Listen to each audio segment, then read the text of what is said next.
नमस्कार, आप देख रहे हैं कशिश न्यूज और आपके साथ मैं हूं दीपक शर्मा।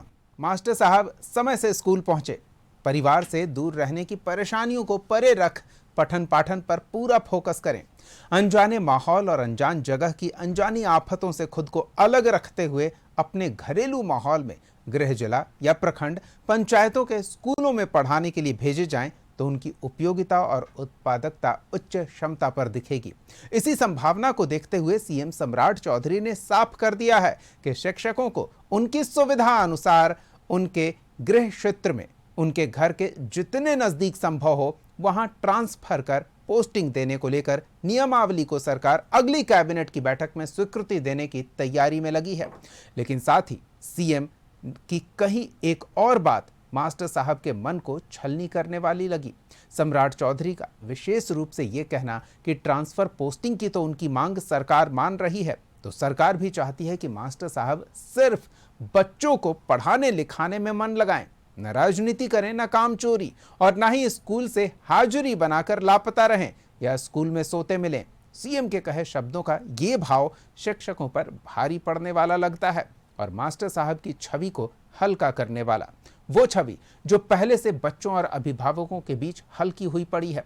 बायोमेट्रिक अटेंडेंस को बाईपास करने के शातिर तरीकों को लेकर, साथ ही साइकिल, पोशाक या मध्याह्न भोजन में गड़बड़ी के आरोपों और विभागीय अधिकारियों की जांच में पकड़े जाने के कारण शिष्टाचार सिखाने वाले शिक्षक स्कूलों में होने वाली गड़बड़ियों के कारण भ्रष्टाचार के उदाहरण बनने लगे। ऐसे में सीएम उनकी समस्या को मुंह मांगी पोस्टिंग देकर दूर करना चाहते हैं और सरकारी शिक्षा व्यवस्था की समस्या को गुणवत्ता बेहतर कर दूर करना चाहते हैं। लेकिन गृह क्षेत्र की सुविधा अपने साथ पहले की समस्याओं के समाधान के अलावा भविष्य की समस्याओं को लेकर आती है। मास्टर साहब की मंशा पर, कार्य अवधि में विद्यालय में मौजूदगी पर, उनकी कार्यशैली पर, उनकी कर्तव्य निष्ठा पर नजर कैसे रखी जाए। वो हाजिरी लगाकर पठन पाठन के काम में कक्षा में मौजूद हैं या घर परिवार के काम में लगे हैं, ये कौन देखेगा, कैसे जांचेगा। जिला में आने और जाने वाले शिक्षकों की संख्या और विद्यालयों में रिक्त पदों की संख्या को समायोजित करना भी अपने आप में एक चुनौती होगी। ऐसे में सवाल तो पूछेंगे कि ट्रांसफर की खत्म होगी टेंशन, तो क्या पढ़ाई पर होगा अटेंशन। ये सवाल क्यों, पहले मुख्यमंत्री को सुनिए, फिर इस पर बात करते हैं। साथियों, कई चीजें बदल चुकी है, चाहे वो स्कूल की व्यवस्था हो। आज यहां लगभग 75,000 हमारे स्कूल खोले जा चुके हैं। शिक्षकों को हम लोगों ने तय किया कि आप गांव के बगल में चले जाओ, कोई दिक्कत नहीं है। हमने बहन, जो हमारी बहनें हैं, उनको कहा है बगल के पंचायत में पढ़ाने के लिए दे दो, और जो हमारे भाई टीचर हैं उनको बगल के प्रखंड में उसको देने का काम करो। लेकिन दे तो दूंगा, पढ़ाना तो आपको पड़ेगा। इस सपने को साकार करने में ये सहयोग शिविर आपको मदद करेगा। साथियों, दे तो दूंगा लेकिन पढ़ाना तो पड़ेगा, ये प्रश्नवाचक है। और क्या वाकई शिक्षक पढ़ाई के अलावा और तमाम तरह की गतिविधियों में व्यस्त रहते हैं? पढ़ाई पर उस गुणवत्ता के साथ जिस उम्मीद में सरकार ने उन्हें बहाल किया था वो नहीं हो पा रहा है, इसलिए ये सवाल खड़ा हो रहा है। इस पर हम बातचीत करेंगे। हमारे साथ कुछ मेहमान जुड़े हुए हैं, उनसे हम आपका परिचय करा दें। हमारे साथ है बीजेपी की ओर से पार्टी का पक्ष रखने के लिए अरविंद कुमार सिंह जी जुड़े हुए हैं। आरजेडी की ओर से प्रमोद सिन्हा जी जुड़े हुए हैं। हमारे साथ शिक्षक नेता रमेश कुमार जी जुड़े हुए हैं और साथ ही आनंद कौशल जी भी जुड़े हुए हैं। आप सबका बहुत बहुत स्वागत है। सबसे पहले रमेश जी, आपसे शुरू करते हैं। मुख्यमंत्री ने साफ कह दिया है कि ट्रांसफ़र पोस्टिंग को लेकर जो भी शिकायतें थी उन्हें दूर कर दिया जाएगा। जितना संभव हो आपके घर के, आप चाहते हैं तो वहां आपको पोस्टिंग दे दी जाएगी। लेकिन फिर शिक्षक कक्षा में किस तरह से व्यवहार करते हैं, अपने समय का जो कार्य अवधि का समय है उसका किस तरह से सदुपयोग करते हैं, इस पर भी संदेह व्यक्त किया गया है। ये संदेह शिक्षकों की छवि को लेकर सवाल खड़े करने वाला है। क्या कहेंगे इस पर? देखिए, मुख्यमंत्री का यह जो काम है बहुत सराहनीय है जी। और जहाँ तक बात शिक्षक पढ़ाते नहीं है, वैसी बात है नहीं। शिक्षक पढ़ाते हैं लेकिन कंसस गार्जियन के बच्चे नहीं आते हैं, जिसके चलते शिक्षकों का काम जो है देखा नहीं जाता है। अगर कंसस गार्जियन के बच्चे विद्यालय में आ जाएं, सरकारी विद्यालय में, तो ऐसी बात नहीं है। पढ़ाई हर जगह होती है, केवल गार्जियन के अनदेखा होने के चलते यह चीज़ दिखाई नहीं दे रहा। मतलब गार्जियन कहीं ना कहीं जिम्मेदार जी है। हाँ, हम तो मानते हैं कि इसके लिए गार्जियन जिम्मेवार है, क्योंकि वैसे बच्चे आते हैं जिनके गार्जियन को शिक्षा से कोई लेना देना वास्ता ही नहीं होता है दूर दूर। वैसे बच्चे हमारे यहाँ आते हैं सरकारी विद्यालय में। और ये ट्रांसफर पोस्टिंग वाली ट्रांसफर पोस्टिंग लंबे बहुत- समय से जो समस्या चली ये आ रही थी, बहुत क्या अच्छा निर्णय है। उम्मीद है कि अब सारी समस्या दूर होगी? अभी समस्या इतना उलझा हुआ है यह पेच इसमें है कि इसमें बहुत सारी समस्याएं आएंगी। जी, मुख्यमंत्री जी ने निर्णय तो ले लिया है, लेकिन यह पेच है बहुत ज्यादा इसमें। बहुत सारे बिल्कुल। शिक्षक अभी जस्ट विशिष्ट बने हैं, उनका ट्रांसफर बहुत दूर दूर से आना है उनको जिला में। हर एक जिला में अभी समायोजन नहीं हुआ है, शिक्षक और छात्र का अनुपात सही नहीं। बिल्कुल ऐसा करने में हमको नहीं लगता है कि इतना जल्दी इनसे संभव हो पाएगा। बिल्कुल। और विद्यालयों में कितने शिक्षकों की, किस विषय के शिक्षकों की आवश्यकता है, वो कहाँ ट्रांसफर पोस्टिंग चाहते हैं, और उनके गृह जिले में उतनी शिक्षकों की सीटें खाली है या नहीं, इस तरह की छोटी छोटी बड़ी चुनौतियां कई खड़ी हो जाएंगी। आनंद कौशल जी से भी इस पहलू पर उनका पक्ष जान लेते हैं। आनंद जी, मुख्यमंत्री ने तो आश्वस्त किया है कि अब शिक्षकों के ट्रांसफर पोस्टिंग को लेकर कोई शिकायत नहीं रहेगी, लेकिन सरकार के पास भी ये शिकायत नहीं पहुंचनी चाहिए कि शिक्षक पढ़ा नहीं रहे। नहीं, बहुत धन्यवाद है आपका। और माननीय मुख्यमंत्री जी तो हम लोगों के गार्जियन हैं, बिहार के शिक्षकों के गार्जियन हैं। उनकी जो भी चिंता है उसको शिक्षक दूर करेंगे, और उनको हम आश्वस्त करना चाहते हैं बिहार के शिक्षकों के लिए कि क्वालिटी एजुकेशन में शिक्षक कभी समझौता नहीं किए थे और क्वालिटी एजुकेशन में कभी समझौता नहीं करेंगे। बिहार को शिक्षा के मामले में देश के 1 नंबर राज्य में शामिल करने के लिए शिक्षक कृत संकल्पित हैं। माननीय मुख्यमंत्री जी को हम याद दिलाना चाहते हैं कि जब विशिष्ट शिक्षक, विद्यालय अध्यापक, नियोजित शिक्षक नहीं थे तो बिहार में ड्रॉप आउट कितनी थी।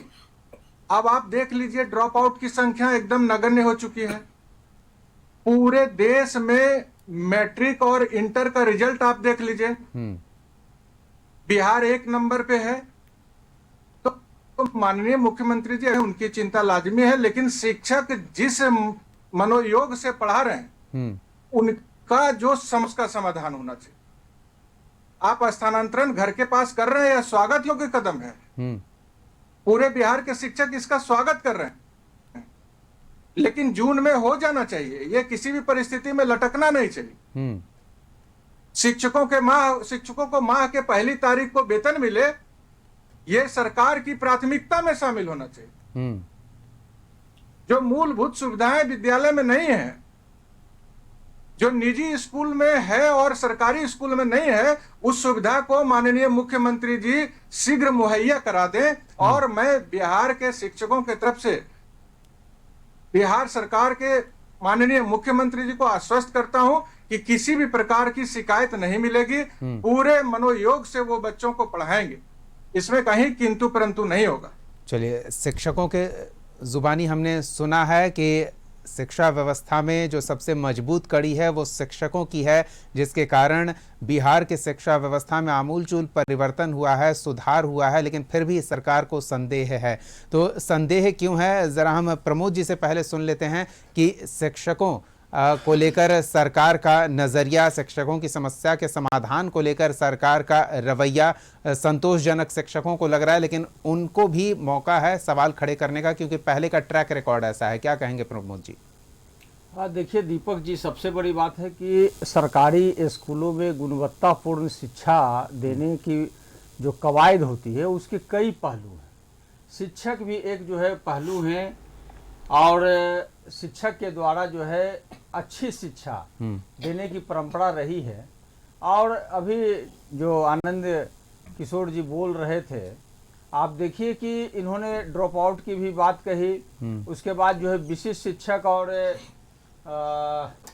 नियोजित शिक्षकों की भी बात इन्होंने कहने का काम किया। तो आप देखिए कि अगर एनडीए की सरकार जो 2005 से थी, तो इन लोगों ने तो नियोजन के ही आधार पर बहालियां करने का काम किया था। और शिक्षकों को वो तो हमारे नेता आदरणीय तेजस्वी प्रसाद यादव जी आए, और उनका जो कमिटमेंट था कि हम बीपीएससी के माध्यम से सरकारी नौकरी देने का काम करेंगे, और लगभग जो है 5 लाख जो है लगभग 5 लाख सरकारी नौकरी उन्होंने दिए। और मात्र जो है 90 दिनों के भीतर में 2,16,000 जो है शिक्षकों की बहाली करने का काम किया। और 4.5 लाख नियोजित शिक्षकों को भी राजकर्मी का दर्जा देने का काम किया। तो शिक्षकों के जो जीवन पहलू में जो बदलाव होना चाहिए था, हमारे नेता आदरणीय तेजस्वी प्रसाद यादव जी उस समय अपने कमिटमेंट के हिसाब से वो काम करने का काम किए, लेकिन आज भी देश स्तर पर जो शिक्षक का जो मानक है वो अभी कम है बिहार में। अब देखिए ड्रॉप आउट की बात इन्होंने कही, तो ड्रॉप आउट तो सबसे ज्यादा उच्च माध्यमिक और उच्च माध्यमिक तक जाते जाते जो है बच्चा का ड्रॉप आउट जो है 42-43% तक ही रहता है। उसके बाद जब आप उसको 12 तक आप देखिएगा तो वहां पर जैसे 100 में 9 बच्चा बचते हैं। ये तो बिहार की स्थिति है। अगर आप गुणवत्तापूर्ण शिक्षा देने की बात करते हैं तो जो मूलभूत सुविधाएं हैं उसको भी आपको पहले बहाल करना पड़ेगा।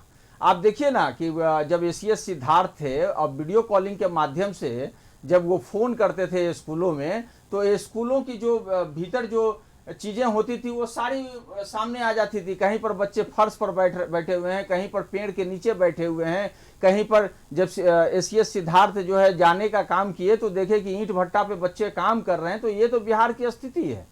इस स्थिति को आप कैसे बदलिएगा? अब रहा जो मुख्यमंत्री सम्राट चौधरी जी ने कहने का काम किया कि आपको पढ़ाना होगा, बहाना नहीं चलेगा, आपको पढ़ाना होगा। हम आपको जो है सो अपने घर के नजदीक हम जो है आपका ट्रांसफर कराने का काम करेंगे, घर के नजदीक आपको हम नौकरी या पदस्थापन देने का काम करेंगे। तो पढ़ाने का काम तो शिक्षक का ही होता है, लेकिन आप उनको उस कार्य से कैसे विमुख करते हैं इसकी वानगी आप देखिए।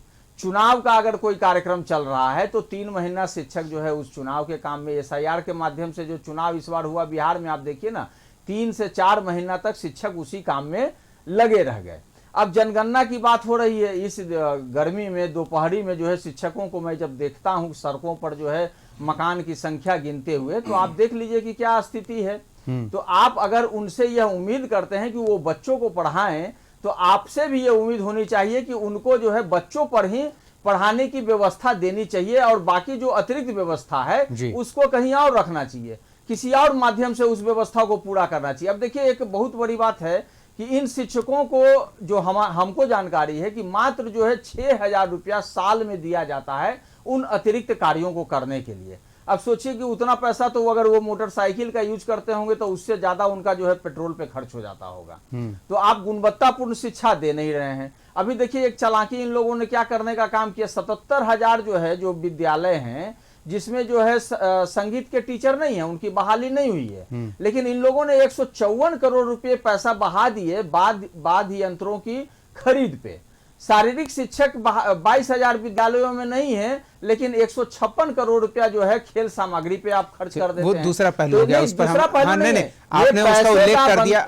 वो पैसे अगर आप सदुपयोग नहीं हुआ ये ठीक है, लेकिन आपने उससे महत्वपूर्ण बातें पहले कह दिया, उस पर हम जवाब ले लेते हैं। बहाली पे होनी चाहिए थी, लेकिन आप पैसों का बंदरबांट हो रहा है। ठीक है, आप कह रहे हैं कि शिक्षक पूरी तरह से पढ़ाने पर फोकस नहीं कर रहे जो एकमात्र उनका काम है, लेकिन विपक्ष ने गिना दिया कि शिक्षक को आप सिर्फ एक काम में लगाकर नहीं रखे हैं और फिर उनसे एक्सपेक्ट करते हैं कि सब काम करते हुए भी पढ़ाई पर अपना बेस्ट परफॉर्मेंस दें। अरविंद जी, सबकी बातें आपने सुनी, क्या कहेंगे कि सरकार वाकई शिक्षकों की समस्या के समाधान को लेकर सचेत है?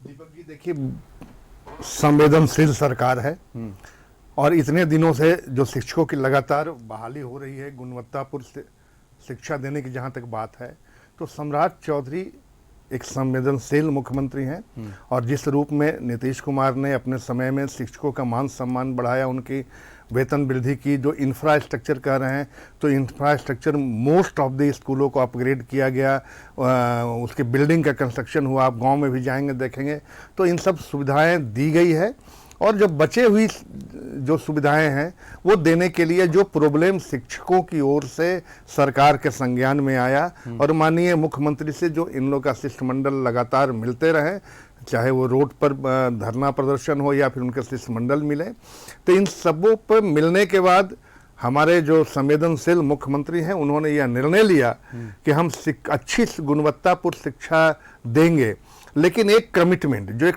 टैग लगा हुआ है शिक्षकों के साथ कि वो कुछ लोग पढ़ाते नहीं हैं, वो घर में रह जाते हैं, आते नहीं हैं।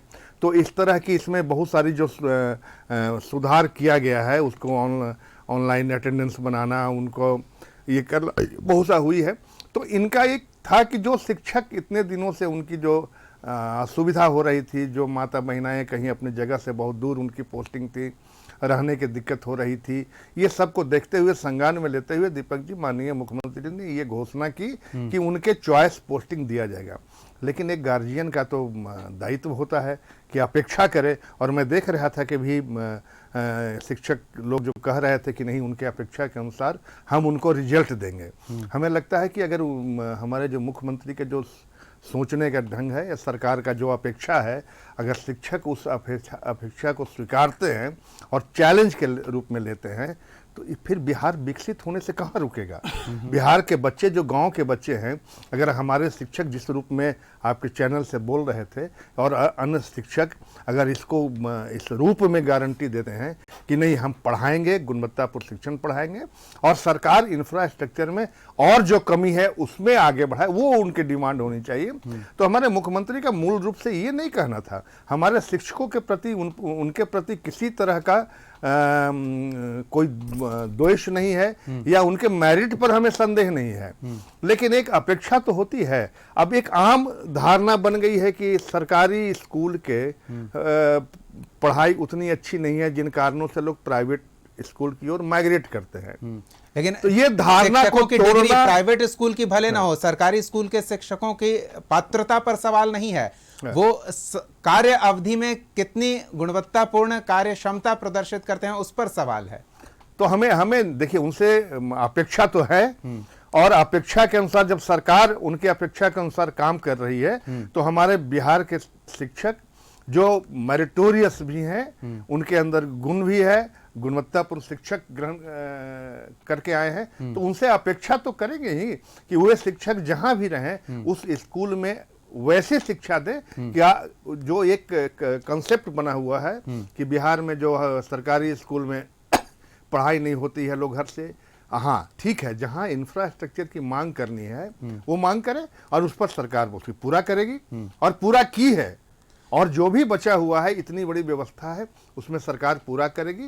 तो वो विद्यालय का जो एक इंफ्रास्ट्रक्चर है वो डिस्ट्रिक्ट एजुकेशन ऑफिसर तक आता है, डिस्ट्रिक्ट एजुकेशन ऑफिसर उसको मांग करते हैं। वो प्रशासनिक चीज है कि इंफ्रास्ट्रक्चर कैसे दे। निश्चित रूप से अच्छा इंफ्रास्ट्रक्चर रहेगा, सारी व्यवस्थाएं सुदृढ़ रहेगी, तो छात्रों को सुविधा होगी। बिल्कुल। लेकिन मुख्यमंत्री का ये कहना कि इससे शिक्षक अपनी दायित्व निभाएं और ये कहीं से वो समझ लें कि अगर उनको सुविधा दी जा रही है तो उसमें नेगलेक्ट नहीं करें, किसी तरह उसमें कोताही नहीं करें। वो समाज के सुदृढ़ करने के लिए, बच्चों को शिक्षा देने के लिए निश्चित तौर से जो एक मानक है उस मानक पे वो खरे उतरे, ये अपेक्षा तो रहेगी ही शिक्षकों से। बिल्कुल, चाहे पक्ष की बात कर लें या विपक्ष की बात कर लें, एक बात मूल रूप से आई है कि एक आम धारणा बन गई है, एक कंसेप्ट बन गया है कि सरकारी स्कूल के शिक्षक अपनी जिम्मेदारियों के प्रति सचेत नहीं हैं, कहीं ना कहीं लापरवाह रवैया रहता है उनका। भले सरकार तक ये आम भावना पहुंची हो और शिक्षक ऐसे बिल्कुल नहीं है, लेकिन वो कहते हैं ना कि एक सड़ी हुई मछली पूरे तालाब को गंदा कर देती है। रमेश जी, अब नाम खराब हो गया है और बद अच्छा बदनाम बुरा होता है, लेकिन नाम बनाने में वर्षों लग जाते हैं। क्या लगता है कि शिक्षकों पर ये जो धब्बा लगा है, जिसका उल्लेख सम्राट चौधरी मंच से कर रहे हैं, शिक्षकों के कार्य क्षेत्र में गुणवत्ता पर सवाल उठ रहा है, उसे ठीक किया जा सकता है और कैसे? दीपक जी, ऐसा कोई बात नहीं है। सरकारी विद्यालय का जो रिजल्ट देखा जाए, हम लोग तो 20 साल से काम कर रहे हैं। नहीं, उस पर हम भी सवाल नहीं कर रहे हैं, हम खुद कह रहे हैं कि जो निजी स्कूल हैं वहां के शिक्षकों के तो डाटा देखने का बनिस्बत सरकारी विद्यालय के शिक्षक योग्य हैं, पात्र हैं और बेहतर परफॉर्म कर रहे हैं। लेकिन फिर भी जो आम धारणा की बात पक्ष और विपक्ष धारणा वही, नाम थोड़ा खराब हो गया, नाम गार्जियन के जो बच्चे नहीं पहुंच रहे हैं ना, जिसके चलते तो उसकी व्यवस्था है ना, पब्लिक पेरेंट मीटिंग तो अब सरकारी विद्यालयों में भी नियमित कर दी गई है। वही तो हम लोग को अफसोस होता है। शिक्षकों को यह भी जिम्मेदारी दी गई है कि स्कूल आवर के बाद आप गांव में जाइए, जहां बच्चे पढ़ रहे हैं, जो बच्चे आपके यहाँ एडमिट है उनके घर तक पहुंचिए और गार्जियन को कन्विंस कीजिए कि वो अपने बच्चों को स्कूल पहुंचाए, नहीं तो नाम काटिए, कार्रवाई होगी। सरकार काम तो सब कुछ कर आपके हाथ में है कि जितने प्राइवेट स्कूल में जितने अच्छे शिक्षक नहीं, उससे कहीं बेहतर सरकारी विद्यालय में। कोई दो राय नहीं। सारे शिक्षक छोड़ करके प्राइवेट स्कूल को सरकारी विद्यालय में आ गए हैं बिल्कुल वर्तमान समय में। और जो पढ़ाई होती है यहाँ, खास करके गार्जियन कॉन्शियस नहीं होने के कारण प्रॉब्लम होता है। तो सिर्फ गार्जियन पे दोषारोपण कर देना नहीं क्या नहीं, जायज होगा? बच्चे आते हैं, बच्चे से आप ले सकते हैं फीडबैक, बच्चों का रिजल्ट आप देख सकते हैं लगातार 10-15 वर्षों में कितना रिजल्ट हो रहा है, हमारे बच्चे क्या कर रहे हैं। कुछ फिर तो भी सिलेबस, अभी प्रमोद जी ने उल्लेख किया कि ड्रॉप आउट की संख्या में कोई सुधार नहीं हुआ है, ये कह नहीं, रहे drop out- हैं। भले ही drop out- आनंद जी कह रहे हो कि देश में सबसे कम ड्रॉप आउट बिहार में है, लेकिन बिहार का अपना भी तो रिकॉर्ड है ना, उसमें कुछ बेहतर होना चाहिए ना, पिछले रिकॉर्ड से बेहतर अभी हो। बेहतर हो रहा है, ऐसा नहीं है, कहीं देखने डाटा देखने का चीज है। अभी जो हम लोग कर रहे हैं बहुत अच्छा हो रहा है। और खास करके थोड़ा सा जो प्रॉब्लम आता है +2 में आता है। 11-12 के बच्चे, होता क्या है कि जो जिस सिलेबस से बच्चों को कॉम्पिटिटिव एग्जाम लिया जाता है, उस सिलेबस की पढ़ाई 11-12 में नहीं होती है, जिसके कारण ड्रॉप आउट की समस्या या बाहर जाने की समस्या। ये सब तो बच्चों वाली बात है कि बच्चे बहाना बनाते हैं। नहीं, सरकार तो अलग से कोचिंग प्रोवाइड कर रही है ना हाँ, भाई, कि आप अभी जो competitive सरकार coaching की जो फ्री नीति में, चल रही है, तो वो देखिए, समस्या भी सरकार दूर कर रही 11-12 है। में बच्चों का अटेंडेंस बढ़ेगा। सरकार का जो नीति देखिए, है, मास्टर खास साहब ऐसे बहाने बनाए, वो बच्चों के लिए काम छोड़ दीजिए ना बहाने बनाने का, आप कुछ ठोस विचार अगर दे सकते हैं तो। हम लोग मेहनत जहां तक करने की बात है, बच्चे आते हैं, ऐसा नहीं है। अगर इस तरह की कहीं समस्या है तो बहुत कम जगहों पे है। चलिए ठीक है, आप मेहनत करते हैं, लेकिन कुछ गिने चुने लोग हैं पूरे किए कराए पर पानी फेर देते हैं। आनंद जी, आपसे भी इसी विषय पर हम आपका पक्ष जानना चाहेंगे। बतौर बड़ी संख्या में शिक्षकों के साथ बातचीत करके क्या लगता है कि नाम खराब हो रहा है और शिक्षकों को छवि सुधारने पर ध्यान देना चाहिए? जैसे राजनीतिक दलों का PR कैंपेन चलता है, शिक्षकों को भी चलाना चाहिए या काम पर फोकस करना चाहिए? समय के साथ छवि अपने आप सुधर जाएगी। आनंद जी। नहीं सर, देखिए, शिक्षक को अपने काम पे फोकस करना चाहिए जी। और शिक्षक अपने काम फोकस, आप देखेंगे तो बड़े स्तर पर शिक्षकों को सम्मानित किया गया जी। हर स्कूल से, प्राइमरी से, मिडिल से, हाई स्कूल से, सब जगह से। जी। शिक्षक जो अभी पहले विशिष्ट थे, नियोजित थे, उनको राष्ट्रपति पुरस्कार तक मिल चुका बिल्कुल है। जी। बिहार में शिक्षा की गुणवत्ता में निरंतर सुधार हो रहा है। सम्राट चौधरी जी आज मुख्यमंत्री बने हैं, लेकिन शिक्षक 2005 से, उससे पहले से लगातार सुधार में लगा हुआ। हमको याद है सर कि 2005 में जब माननीय मुख्यमंत्री जी पदभार ग्रहण किए थे, नीतीश कुमार जी, उस समय 30-40% विद्यालय पूर्णतः बंद। ड्रॉप आउट के चलते पूरे में बिहार की बदनामी होती थी। और हम तमाम जो आज 5 लाख 6 लाख सब लोग बोल रहे हैं, वह शिक्षक मिलकर के पूरे को पूर्णतः 100% विद्यालय संचालित है। ड्रॉप आउट की संख्या अब एकदम पॉइंट में रह गया है, 1% से भी कम है। और बिहार में इस शिक्षा स्तर को और शिक्षा की गुणवत्ता को आपको देखना है तो आप प्राइमरी और मिडिल में जो पढ़ाई होती है, वह आप 10th में जाके देखिए, उसके रिजल्ट को देखिए भाई, कैसे किसी के गुणवत्ता को आप कैसे मापिएगा? आप रिजल्ट देखिए। मुझे धुंधली सी याद है 2020 या उससे 2-3 साल पहले की बात है, एक रिपोर्ट आई थी कि 4वीं-5वीं के बच्चे 2 और 4 का पहाड़ा नहीं सुना सकते हैं, अंग्रेजी नहीं पढ़ सकते हैं। सरकारी विद्यालयों की गुणवत्ता को लेकर एक एजेंसी ने यह सर्वे किया था और उसको लेकर पटना में एक बड़ा आयोजन हुआ था और सर्वे के आंकड़े सार्वजनिक किए गए थे। विभागीय अधिकारी से लेकर मंत्री तक मौजूद थे और उन्होंने चिंता व्यक्त की थी। नहीं, वो बात सही है कि कोई भी एजेंसी सर्वे किया होगा, कितने बड़े पैमाने पे सर्वे किया है, जहां पे 2 करोड़ बच्चे पढ़ते हैं। जिस व्यवस्था के तहत 2 करोड़ बच्चे पढ़ते हैं, वो कितना सर्वे किए होंगे। आप देखे होंगे कि बिहार में आज से पहले और अभी भी कई ऐसे विद्यालय हैं जिसके पास अपना भवन तक नहीं है। इससे भी इनकार नहीं किया जा सकता है। व्यवस्थागत कमी अगर इस तरह की रहेगी कि 20 वर्ष से 15 वर्ष से कोई विद्यालय चल रहा है और उसके पास भवन नहीं है, तो वहां पे शिक्षक को गुणवत्तापूर्ण शिक्षा देने में कठिनाई होगी। व्यवस्था अगर आप चाहते हैं कि निजी स्कूल के तरह शिक्षा हो। आपकी बातें वैसे ही सुनने में प्रतीत हो रही है। आप दीवारों के सहारे पढ़ाएंगे या फिर आप बच्चों को पढ़ाएंगे और उसके लिए कुछ विशेष इंफ्रास्ट्रक्चर की जरूरत नहीं है? बोरे पर बैठकर भी बच्चे पढ़ते थे और यूपीएससी निकाल लिया करते थे, और आज बेंच कुर्सी लग जाएगी तो वो पढ़ेंगे, ऐसी बात तो नहीं है। आज तो सर डिजिटल शिक्षा का युग है। अगर हम उसी युग की चर्चा करते रहेंगे तो फिर इस डिजिटल युग का तो कोई महत्व नहीं हो गया। आपका आज ये पढ़ाई कहना का कि जो अगर कौशल- बिल्डिंग नहीं है तो हम नहीं पढ़ा पाएंगे, ये तो वही लग रहा है ना। बिल्डिंग की क्या जरूरत, आप बिल्डिंग की टेंशन क्यों ले रहे हैं? बिल्डिंग की कोई वो तो बिल्डिंग- सरकार बिल्डिंग का प्रक्रिया के कोई तहत बहाना आगे नहीं काम है। करती रहेगी। नहीं, वो बात सही है, लेकिन आप देख लीजिए ना किस तरह का सर्वे था, कितने बच्चों का सर्वे था। अगर कहीं कमी आई है तो हम लोग उपचारात्मक शिक्षा भी दे रहे हैं, हम लोग उसका रेमेडियल टीचिंग का भी व्यवस्था शिक्षक कर रहा है। सरकार का जो गाइडलाइन आ रहा है उसको पालन कर रहे हैं। माननीय मुख्यमंत्री को इतना आश्वस्त करना चाहते हैं कि शिक्षक पर अगर कोई उंगली उठाता है तो वह दुर्भावना से ग्रसित होकर उठा रहा है। शिक्षक कतई अपने कार्य में लापरवाही चलिए, अब नहीं करते मुख्यमंत्री का हैं। कहना आपको उंगली उठाना लग रहा हो या सुझाव के तौर पर आप उसे लें, ये आपकी बात है। लेकिन प्रमोद जी ने आरजेडी का पक्ष रखते हुए एक महत्वपूर्ण बात कही थी और हम चाहेंगे कि उस पर भी आप और रमेश जी दोनों अपनी बात रख लें कि जिस तरह की बातें निकलकर सामने आ रही है कि आपको सिर्फ पढ़ाने के लिए नहीं रखा गया है, पढ़ाई के अलावा और 10 तरह की कामों में आपको लगा दिया जाता है, क्या वो भी एक पहलू हो सकता है? बहुत बड़ा पहलू है। आप हम देखिए, हम अपने कमियां नहीं गिना चाहे। आप किसी भी तरह का, अभी तो देख रहे थे कहीं पे नगरपालिका क्षेत्र में आवारा कुत्ता आ जाएगा तो उसके भी मॉनिटरिंग बारी शिक्षक को दे दी जाती है। शौच की निगरानी के लिए शिक्षकों को जाता है।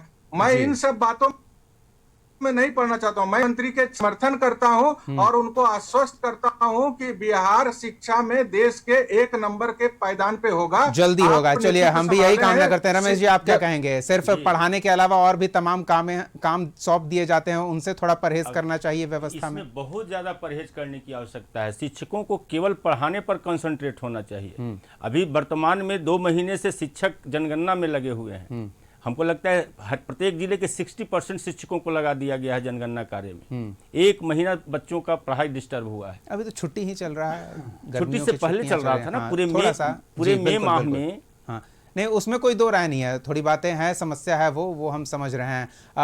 अरविंद जी, शिक्षकों की बहाली हुई है तो सिर्फ पढ़ाने के लिए उन्हें छोड़े ना, पढ़ाने के अलावा और अन्य कामों में उन्हें व्यस्त रखा जाता है। मतलब प्रयोगशाला सामाजिक हो गया है सरकारी व्यवस्था में मौजूद शिक्षक, उस पर थोड़ा फोकस करना होगा सरकार को।